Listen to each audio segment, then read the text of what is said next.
لا حول ولا قوة إلا بالله العلي العظيم حسبنا الله ونعم الوكيل نعم المولى ونعم النصير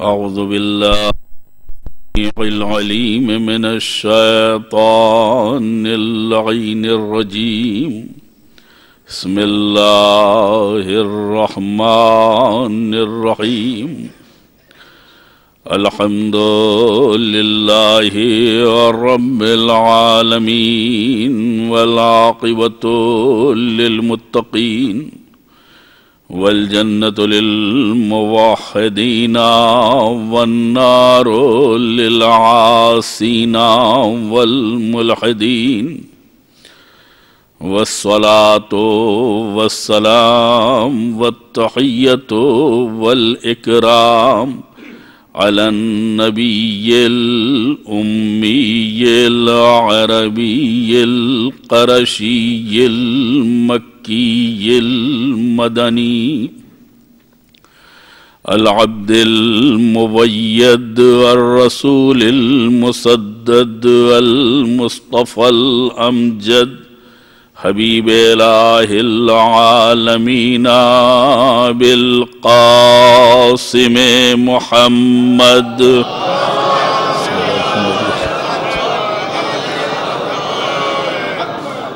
وآلہ الطیبین الطاہرین المعصومین المظلومین الذین اذهب اللہ عنہم الرجس وطهرهم تطهيرا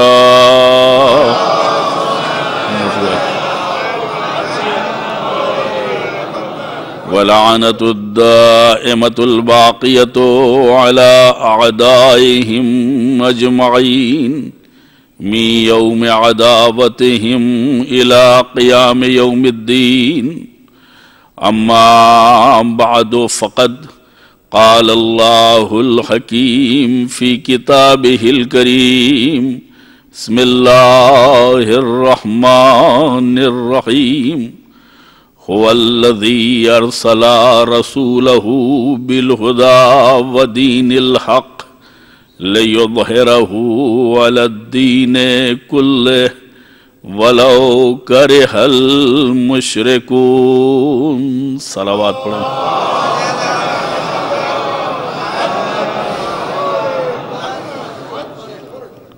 آیہ کریمہ کے ذیل میں گفتگو سے پہلے آپ حضرات سے التماس ہے کہ ایک مرتبہ سورہ حمد اور 3 مرتبہ سورہ توحید کی تلاوت فرما کر مرحومہ و مغفورہ سیدہ انجم فاطمہ ناز صاحبہ کی روح کو مومنین و مومنات کی ارواح کے ساتھ ایصال فرماتے ہیں. بسم اللہ.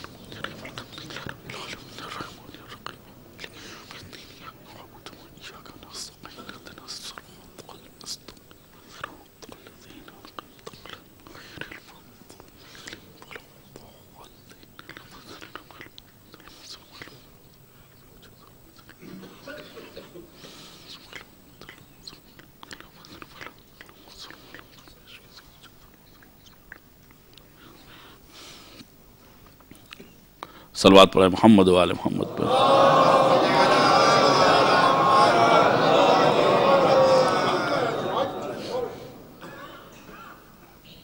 قرآن کریم کی مشہور و معروف سورت کی مختلف صورتوں کی یہ مشہور آیت جو قرآن میں کئی جگہ پہ تکرارن آئی ہے، جو پیغمبر کی بعثت کا مقصد ہمارے سامنے واضح کر رہی ہے. محمد و آل محمد صلی اللہ علیہ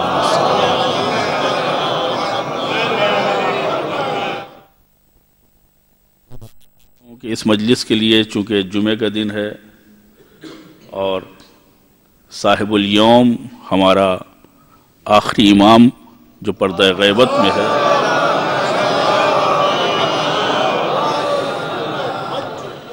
ان کے تعلق سے گفتگو کے لیے فرمائش کی گئی ہے، لہذا میں کوشش کروں گا کہ وقت کے دائرے میں رہتے ہوئے اپنے چھوٹے بھائیوں کے لیے کچھ عرض کر سکوں۔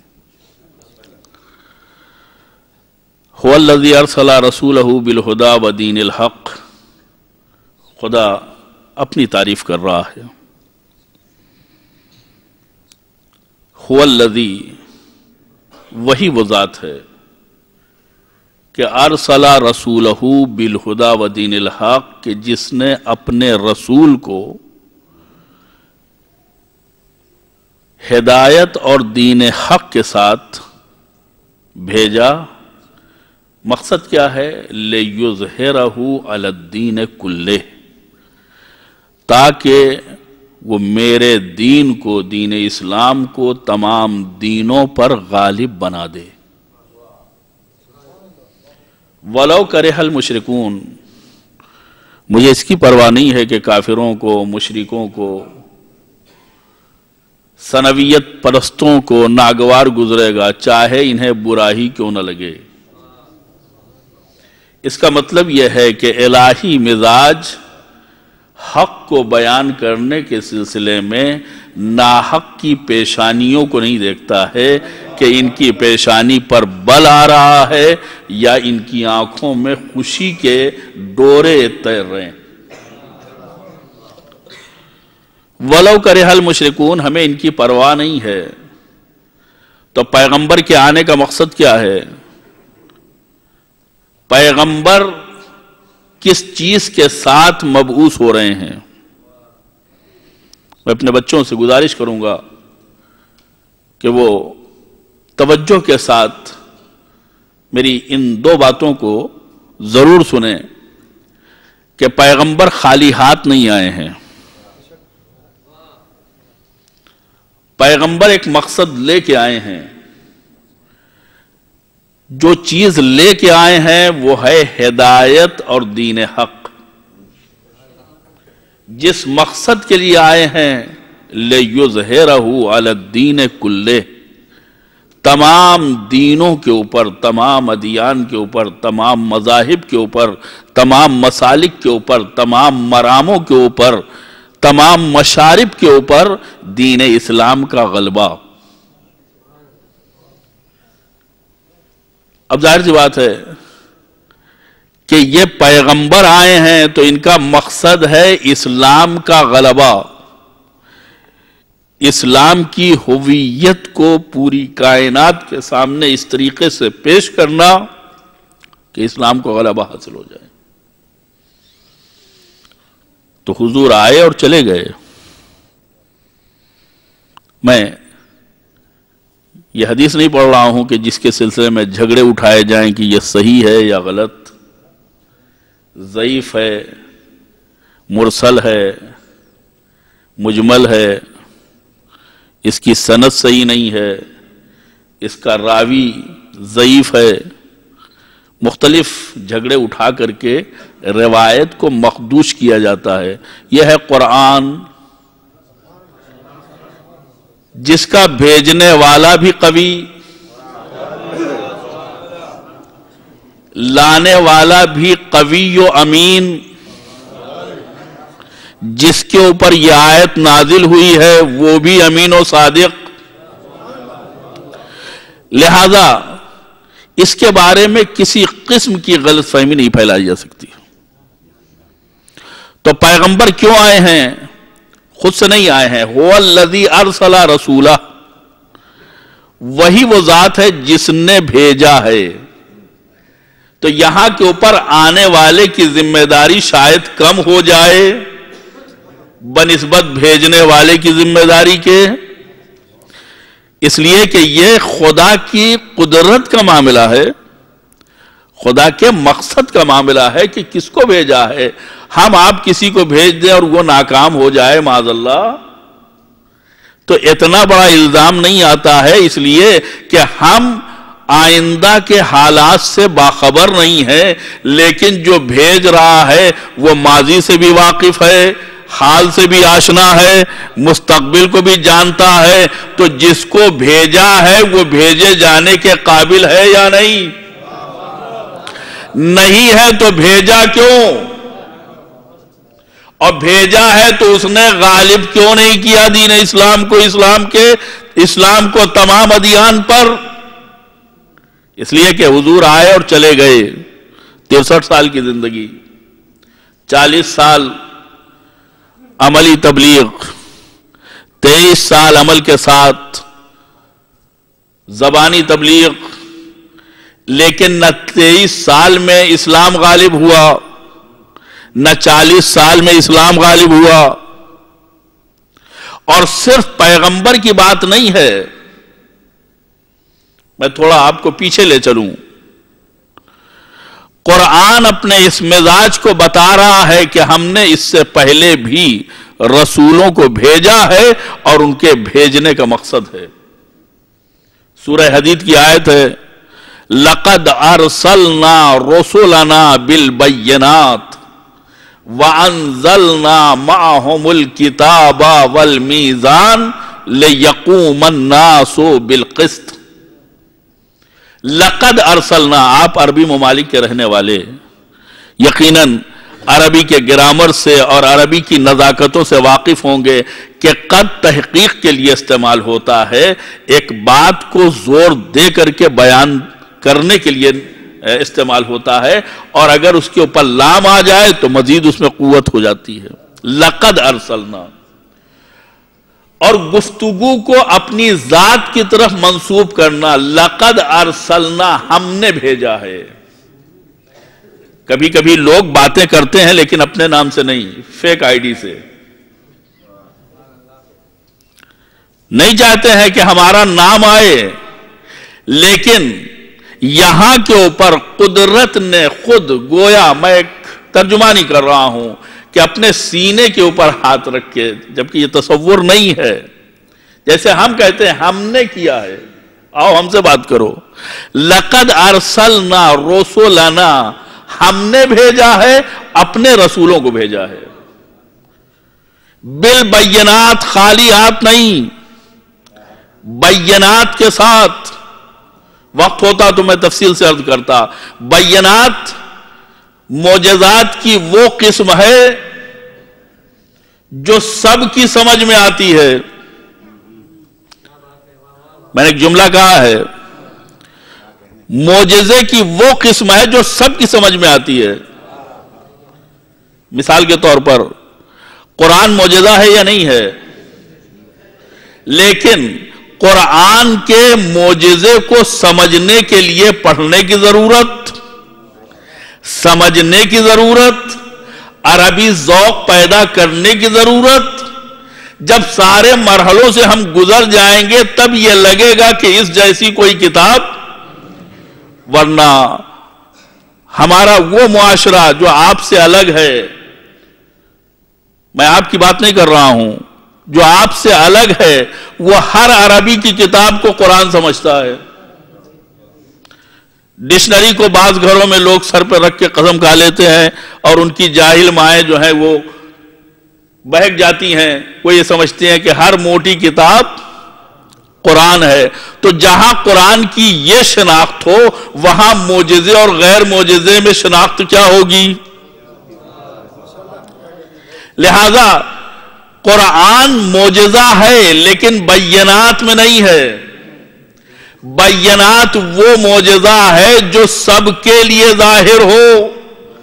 مثلا چاند کا 2 ٹکڑے ہو جانا، اس میں پڑھے لکھے ہونے کی ضرورت نہیں ہے، پڑھا لکھا دیکھے گا تو بھی مانے گا، جاہل دیکھے گا ہاں وہی نہیں مانے گا جو ابو جہل ہوگا۔ صلوات پڑھے محمد وآلہ۔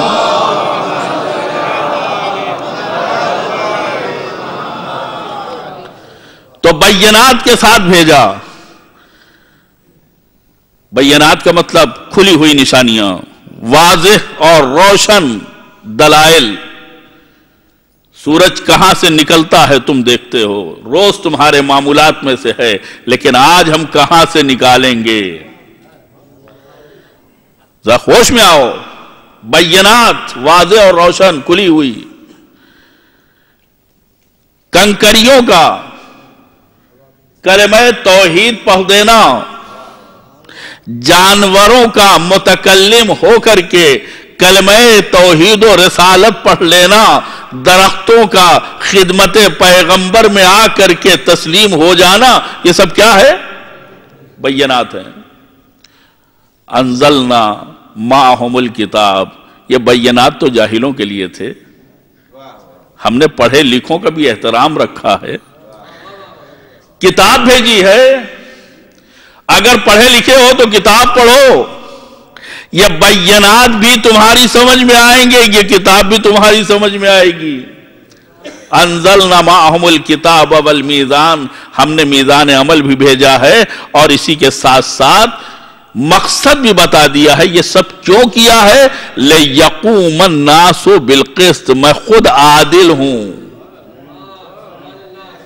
میں خود عدل و انصاف کا قائم کرنے والا ہوں۔ میں یہ چاہتا ہوں کہ سماج اور معاشرے میں خود عدالت کا مزاج قائم ہو۔ لِيَقُومَ النَّاسُ بِالْقِسْطِ، میں اس کے اوپر زور دے رہا ہوں کہ نبی آ کر کے عدالت پھیلائے وہ ایک کام ہے، سماج اور معاشرے کو اس قابل بنا دے کہ سماج اور معاشرہ خود عدالت کا نظام قائم کرے، یہ دوسرا مزاج ہے۔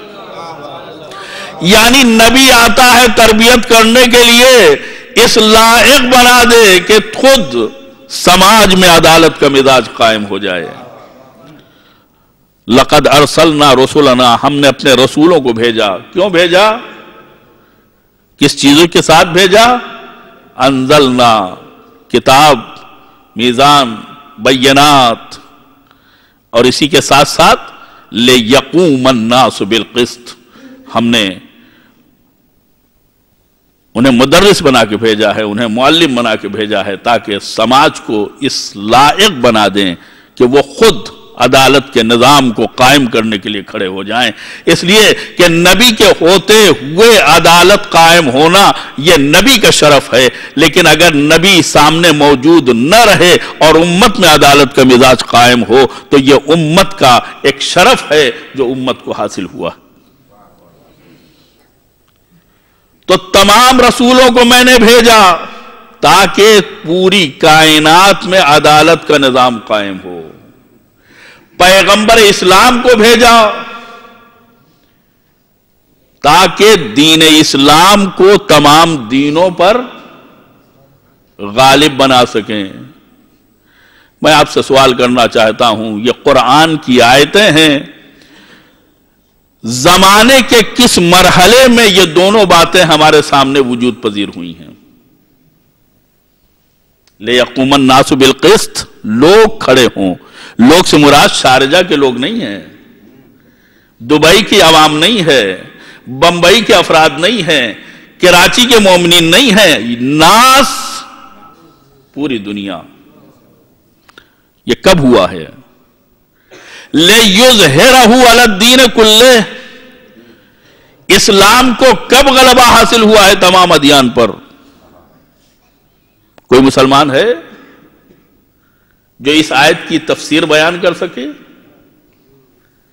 اس لیے کہ تاریخ بھی ہماری نگاہ میں ہے، حدیث بھی ہماری نگاہ میں ہے، آیات بھی ہماری نگاہ میں ہے، قرون اولیٰ کے حالات بھی ہماری نگاہ میں ہے، وسطیٰ کے حالات بھی ہماری نگاہ میں ہے۔ تو اب ہم تاریخ کو کیسے جھٹلا سکتے ہیں؟ تو قرآن نے جو کچھ بیان کیا وہ کب ہوا؟ اگر نہیں ہوا تو اس کا مطلب یہ ہے کہ جس مقصد کے لیے پیغمبر آئے تھے وہ مقصد ادھورا رہ گیا۔ جب ادھورا رہ گیا تو پیغمبر گویا اپنے مشن میں معاذ اللہ، بہت ذمہ داری کا مسئلہ ہے، جو مقصد لے کے آئے تھے، میں اپنی بات کو سمیٹتے ہوئے، اس لیے کہ اگر گفتگو کرنے پر آؤں تو ظاہر سی بات ہے کہ بہت ٹائم لگے گا، میں صرف ایک بات یہ عرض کرنا چاہتا ہوں کہ ایک طرف قرآن کی حقانیت اور اس کی صداقت کے سلسلے میں آپ کو اپنے ذہن کو کام میں لانا ہے، معصومین کی تعلیمات کو مد نظر رکھنا ہے، اور اس کے ذریعے سے قرآن کی حقانیت سامنے آئے گی۔ اور اگر معصومین کی تعلیمات کو مد نظر نہ رکھا تو قرآن میں سوال تو باقی رہے گا، جواب نہ ملے گا۔ اور اگر سوال باقی رہے اور جواب نہ ملے تو ہم سب کچھ ہو سکتے ہیں صحیح مسلمان؟ ہمارا سوال یہی ہے کہ انبیاء آئے چلے گئے، لِيَقُومَ النَّاسُ بِالْقِسْطِ، پوری کائنات میں عدالت کا نظام قائم نہیں ہوا۔ پیغمبر اسلام تشریف لائے اور چلے گئے، لیکن دین اسلام تمام ادیان پر غالب نہ ہو سکا۔ عزیزان گرامی، ہم غدیر کو اسی لیے مانتے ہیں تاکہ قرآن کی آیتیں بغیر مفہوم کے نہ رہ جائیں۔ جن لوگوں نے غدیر کو نہیں مانا وہ جواب دے ان آیتوں کا کیا مطلب ہے؟ اس لیے کہ اگر پیغمبر خود عمل انجام نہیں دیتے لیکن اپنے بات کے لیے انتظام کر کے جاتے ہیں تو انہیں غیر ذمہ دار نہیں کہا جا سکتا۔ خود تو گئے لیکن کہہ کے گئے میں چھوڑ کے جا رہا ہوں۔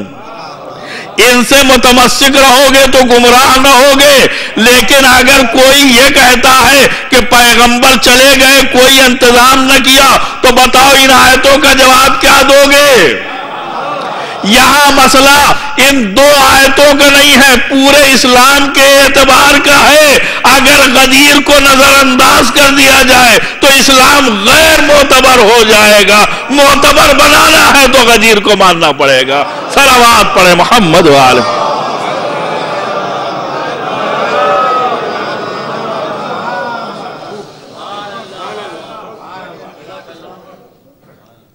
ہم نے رسولوں کو بھیجا لِيَقُومَ النَّاسُ بِالْقِسْطِ۔ آدم آئے، نوح آئے، ابراہیم آئے، موسیٰ آئے، عیسیٰ آئے، جتنے بھی انبیاء اور رسول آئے، سب کا ایک کام تھا، سب نے اپنا کام کیا، کام مکمل نہیں ہوا، کام آگے بڑھاتے رہے۔ ایک کی ذمہ داری دوسرے کے حوالے، دوسرے کی ذمہ داری تیسرے کے حوالے۔ 1,23,999 انبیاء، خود سرکار ختمی مرتبت حضرت محمد مصطفیٰ صلی اللہ علیہ وآلہ وسلم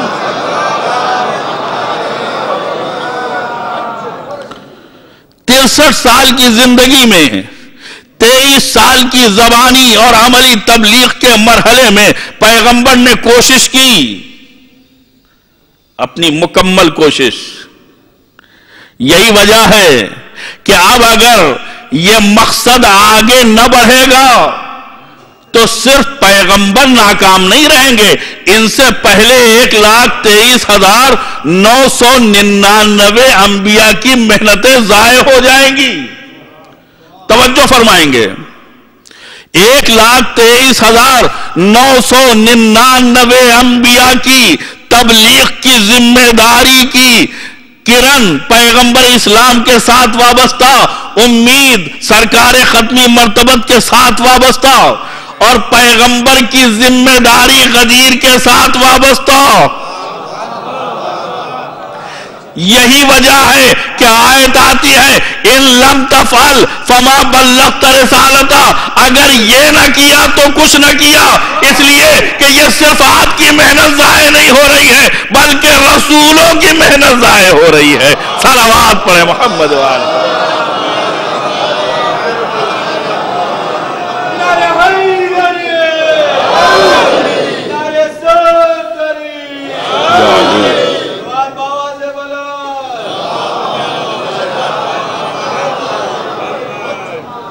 آدم سے لے کر کے عیسیٰ تک جتنی تبلیغ کی ذمہ داری تھی وہ عیسیٰ کے اوپر آئی، اور عیسیٰ کے بعد سرکار ختمی مرتبت کے اوپر یہ ذمہ داری آئی، اس لیے کہ سرکار کی حیثیت ہے سردار انبیاء، خاتم النبیین، سب کی سرپرستی، سب کی سرداری اور سب کے آگے چلنے کی ذمہ داری یہ پیغمبر اسلام کی ذمہ داری ہے۔ اب پیغمبر اگر چھوڑ کے نہ جائیں، کسی کو بنا کے جاتے ہیں، کسی کو بنا کے اگر پیغمبر جاتے ہیں تو پھر اعتراض کرنے کی گنجائش نہیں، اس لیے کہ پیغمبر چلے گئے ہیں، پیغمبر خود چلے گئے ہیں، ذمہ داری کو کسی کے حوالے کر کے گئے ہیں۔ جو کام کسی اور کے حوالے کر کے جاتا ہے اسے غیر ذمہ دار نہیں کہا جاتا ہے۔ لیکن اگر ہمارا یہ نظریہ ہو جائے معاذ اللہ کہ نہیں حضور تو گئے گئے کا مطلب گئے، کچھ نہ کہہ گئے۔ ایک چھوٹا سا ادارہ بھی کوئی بناتا ہے تو اس کے مستقبل کے بارے میں پریشان ہوتا ہے کہ ہماری زندگی کے بعد کیا ہوگا۔ یہ قیامت تک کے اسلام کے لیے پیغمبر کو کوئی فکر نہیں۔ اور اگر پیغمبر کو فکر نہیں ہے تو ایک بات اور کہہ دوں کہ اگر پیغمبر کو فکر نہیں ہے تو فکر نہ ہونا سنت ہے۔ کسی مسلمان کو پیغمبر کے بعد بنانے کی اجازت نہیں ہے، اس لیے کہ نہ بنانا سنت ہے۔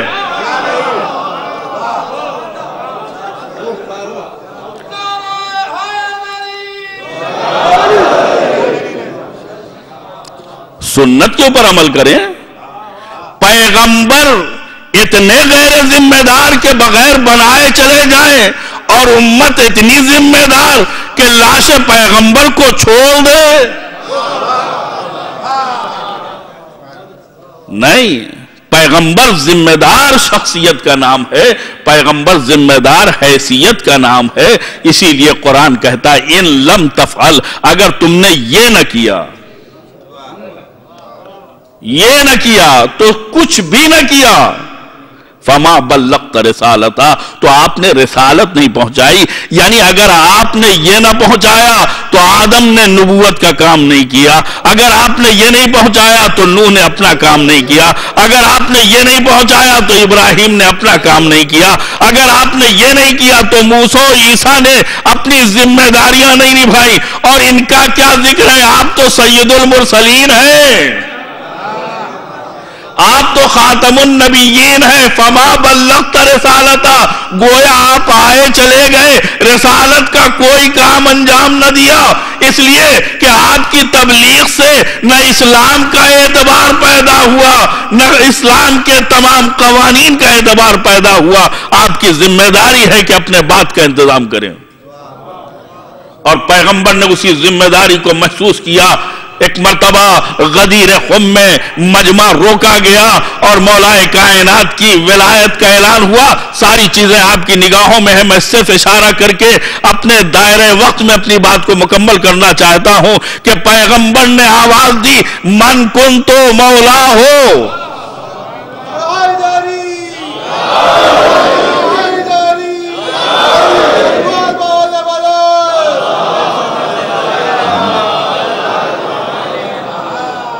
من کن تو مولا ہو فہذا علی مولا، جس کا میں مولا ہوں۔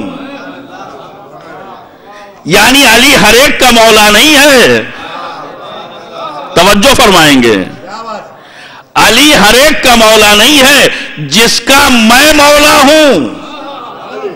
پہلے مولا کے معنی سمجھ لو۔ آج مسلمان ہمیں مولا کے معنی سمجھاتا ہے کہ مولا کے بہت سے معنی ہیں، عربی میں بہت سے معنی ہوتے ہیں، مجھے اس جھگڑے میں نہیں پڑنا ہے، صرف ایک بات کہنا ہے کہ جس معنی میں رسول مولا ہے،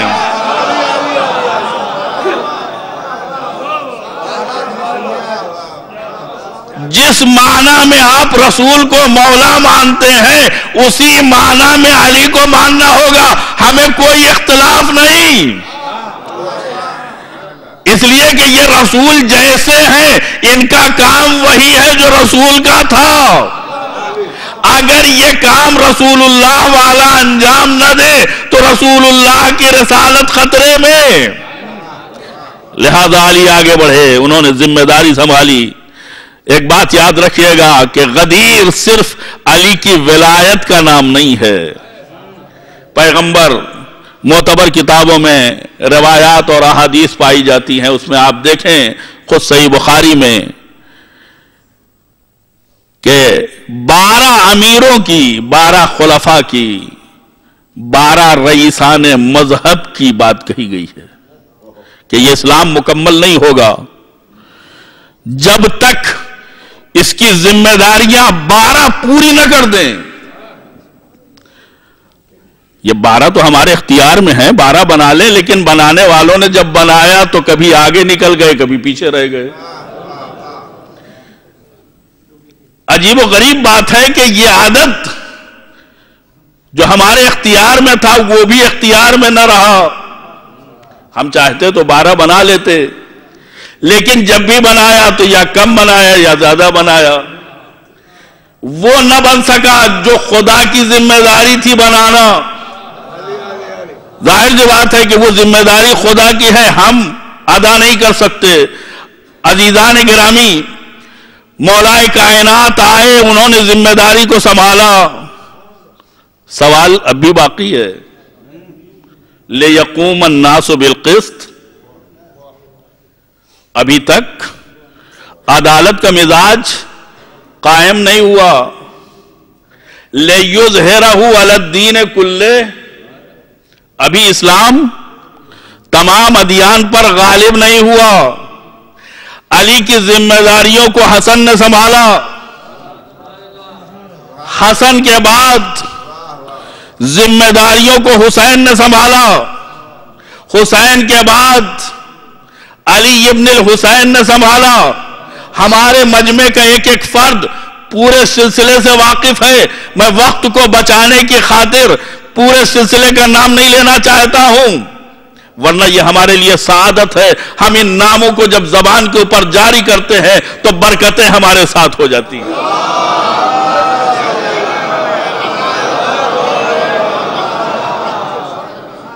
پیغمبر فرماتے ہیں کہ ہمارا آخری جانشین، توجہ فرمائیں گے، ہمارا آخری جانشین جو میرے ہم نام ہوگا،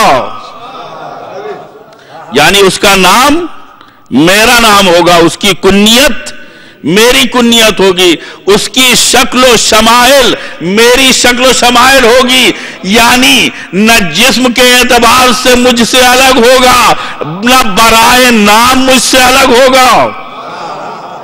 اب جب کردار پیغمبر مجسم ہو جائے آخری امام میں، تو آخری رسول کا کام، اس کی ذمہ داریاں آخری امام کے کاندھوں کے اوپر آ گئیں۔ اس کا مطلب کیا ہے؟ آنے والا کیا کرے گا آ کے؟ حدیث پیغمبر آواز دے رہی ہے، یملأ الارض قسطا وعدلا کما ملئ ظلما وجورا۔ یہ جب آئے گا تو تمام حدیثیں گواہ ہیں کہ ایک ہی بات کہی ہے، زمین کو عدل و انصاف سے ویسے بھر دے گا جیسے وہ ظلم و جور سے بھری ہوگی۔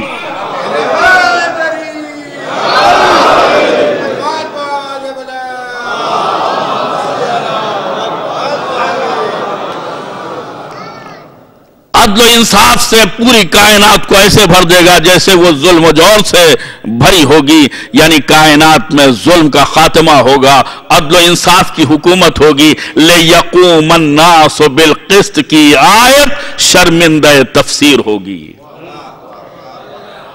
اور عدل و انصاف کے قیام کا نام ہے اسلام۔ جب یہ اسلام پوری کائنات پہ غالب آئے گا تو لِيُظْهِرَهُ عَلَى الدِّينِ كُلِّهِ، یہ غلبے والی آئے شرمندہ تفسیر ہوگی۔ اس کا مطلب یہ ہے کہ صرف ایک غدیر کو مان لینا کافی نہیں ہے، غدیر کے پورے سلسلے کو بھی ماننا پڑے گا، تب جا کر کے جس طریقے سے کل پیغمبر کے بارے میں آیت آئی، ان لم تفعل فما بلغت رسالتا، اگر تم نے یہ کام نہ کیا تو کچھ نہ کیا۔ اس کا مطلب یہ ہے کہ مسلمانوں سے انڈائریکٹلی خطاب ہے کہ جب مجھے نہیں بخشا جا رہا ہے پہنچانے میں تو تمہیں کیسے بخشا جائے گا نہ ماننے میں۔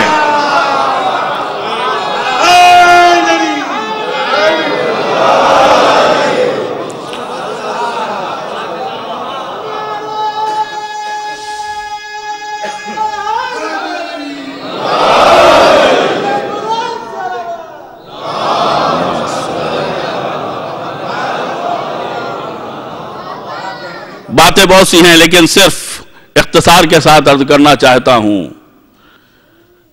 کہ نبی نے ایک سلسلہ بتایا، اور صرف مسلمان نہیں، اگر آپ ادیان عالم کی کتابیں پڑھیں تو آپ کو ملے گا کہ سب منتظر ہیں۔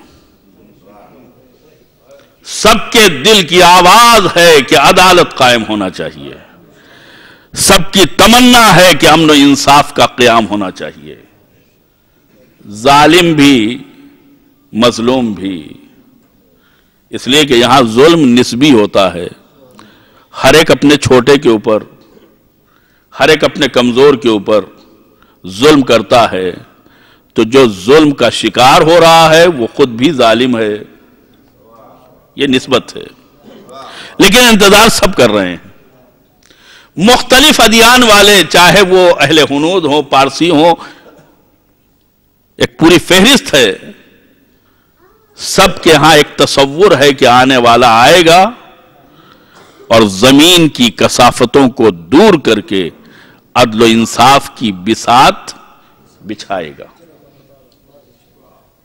یہ اہل اسلام کے جتنے فرقے ہیں، میں جاہلوں کی بات نہیں کر رہا ہوں، پڑھے لکھے افراد کی بات کر رہا ہوں، جتنے پڑھے لکھے لوگ ہیں وہ مانتے ہیں کہ پیغمبر کا ایک جانشین جس کا نام مہدی ہوگا،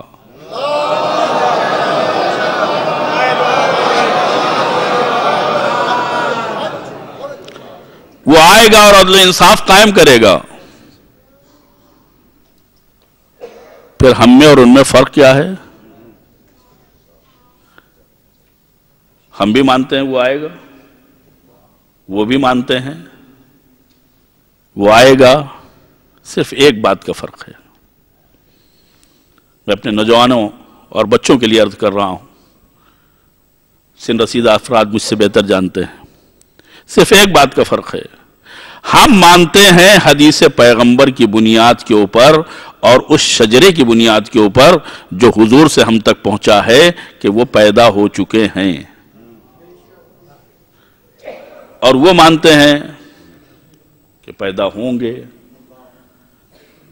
یہ بہت چھوٹا سا فرق ہے، لیکن اس کی مکافات کتنی بڑی ہے۔ ہم 1400 سال سے جواب دیتے آ رہے ہیں وہ پیدا ہو چکے، تو کہاں ہیں؟ دکھائی کیوں نہیں دیتے؟ اگر دکھائی نہیں دیتے تو ہدایت کیسے کرتے ہیں؟ ایک ذات جو دکھائی نہ دے وہ ہدایت کیسے کرے گی؟ اگر سامنے نہیں آ سکتے ہیں تو ان کی برکتیں ہمارے شامل حال کیسے ہوں گی؟ ان کے بیوی بچے ہیں یا نہیں؟ کسی جزیرے میں ہیں، ہمارے درمیان میں ہیں، بہت سے سوالات ہیں۔ ایک آدمی اتنے دن کیسے زندہ رہ سکتا ہے؟ کتنے برسوں سے ہم اس کا جواب دے رہے ہیں اور اس عقیدے کو سینے سے لگائے ہیں۔ ہم نے عافیت کا راستہ اس لیے نہیں پکڑا ہے، کیوں؟ اس لیے کہ دین وہی ہے جو نبی نے بتایا ہے۔ نبی نے جو شجرہ بتایا ہے اس کے مطابق 255 ہجری میں 15 شعبان کو ان کی ولادت ہوئی ہے، اور جو پڑھے لکھے ہمارے غیر شیعہ افراد ہیں انہوں نے اس تاریخ کو اپنی کتاب میں بھی درج کیا ہے، میرے پاس حوالے موجود ہیں، درج کیا ہے انہوں نے، غیر شیعہ افراد نے۔ لیکن اس بات کے اوپر زور ہے کہ پیدا ہوں گے۔ آپ دیکھیں کہ عقیدے میں کتنا فرق ہو جاتا ہے، پیدا ہو چکے تو کتنے جواب دینا پڑیں گے؟ پیدا ہوں گے بہت آسان، جب پیدا ہوں گے تو دیکھا جائے گا۔ ہم نے غیر ذمہ داری کا ثبوت کیوں نہیں دیا؟ ہم بھی کہہ دیتے جب آئیں گے پیدا ہوں گے تو دیکھا جائے گا۔ ہمیں کیوں اصرار ہے؟ اس لیے کہ پیغمبر نے صرف انہی کا ذکر نہیں کیا ہے، ان کے باپ کا بھی تذکرہ کیا ہے،